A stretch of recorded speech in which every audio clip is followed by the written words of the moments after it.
hear the Secretary of State of the United States of America, with bodies being burned in the street, hundreds killed, thousands fleeing, leaving behind a lot of equipment that we gave them in the form of Humvees and artillery and stuff, says it was a, quote, target of opportunity. And the Pentagon saying, oh, don't worry, we'll get it back. What about the thousands that have had to flee? What about the hundreds that are being killed? Those ISIS goes around just shooting people indiscriminately. All right, folks, joining us now to talk about this and so much more is Ralph Peters, Fox News strategic analyst, and, of course, the author of his latest bestseller, Valley of the Shadow, a novel. Ralph, welcome back, sir. Hey, Steve, always great to speak to you. Well, my pleasure, my honor, sir. And, you know, I don't even know what to say. It's like a punch in the stomach to see that Ramadi has basically, as far as I could see, totally fallen now to ISIS. How on earth did we let that happen? Well, you know, it's what Obama sees as benign neglect is, in fact, is malign neglect. You can't just ignore cancer, and this is a cancer. It's a malignant cancer on the human race called Islamist extremism, Islamist fanaticism, and Islamist terror. And just as you can't just slice away tiny bits of a cancer tumor and hope it'll go away, you can't take these baby steps, these love taps that Obama inflicts on Islamic State and expect things to get better. I mean, the administration is so proud that in 9 months it's run 3,500 airstrikes or air missions, many of which didn't hit anything. That's how many strikes you run in a week of a real war. So Obama is consistently, and he just tries to get off as cheaply as possible. The result is that even though he declares, and even the politicized Pentagon declares, that Islamic State's on the defensive, Islamic State keeps advancing, and they're now 75 miles from Baghdad, about the distance from Trenton, New Jersey to Manhattan. It is frightening. And explain this to me, Ralph, because as a non-military man, I just don't get it. I'm looking at pictures now of ISIS holding a massive military parade in West Anbar, celebrating their victory in Ramadi. I see a convoy of trucks and flags, and why can't somebody bomb them? Well, we probably weren't. The drones or the overhead images weren't watching that particular place in a timely manner. And if it's a parade in a town, well, we're not going to do it because we're worried about collateral damage. I mean, we are obsessed with collateral damage. We could never have fought in World War II with the kind of ridiculous rules of engagement we have now. In war, people die, and not all of them are bad guys. Not all of them are soldiers. So we pull our punches when we punch at all.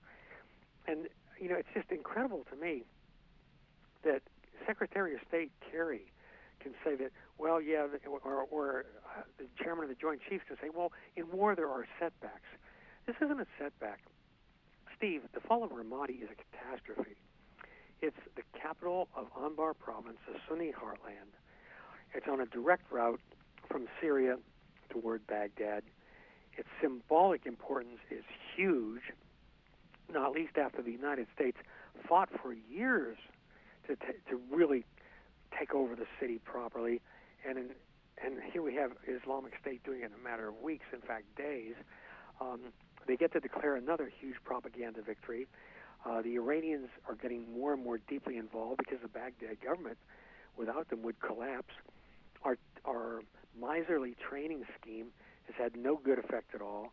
And weapons we've recently given the Iraqis are now in the hands of ISIS. The Iraqis in Ramadi, some tried to fight briefly, then ran away. Many didn't even try to fight. They ran away. Even the Iraqi special forces ran away. And what it comes down to is this. You can give the Iraqi government all the weapons you want to give them. But this isn't about weapons. It's about strength of will. The Islamic State fighters in Ramadi were outnumbered by the Iraqi government forces, and the Iraqi government forces ran away because Islamic State has a brand. People know what they're going to get. You go into McDonald's, you know what you're going to get when you order a cheese quarter pounder. You come up against Islamic State and don't run away in time, you know what you're going to get. You're going to get your head cut off. Right. And so Islamic State's on a roll. They've got the propaganda wind. Foreign fighters are pouring in. They're getting stronger, not weaker. They're advancing in Iraq and Syria. And the Obama administration's approach is to say, well, it's not really a big deal. All right, well, let me ask you this. Talking about ISIS and knowing what you're going to get,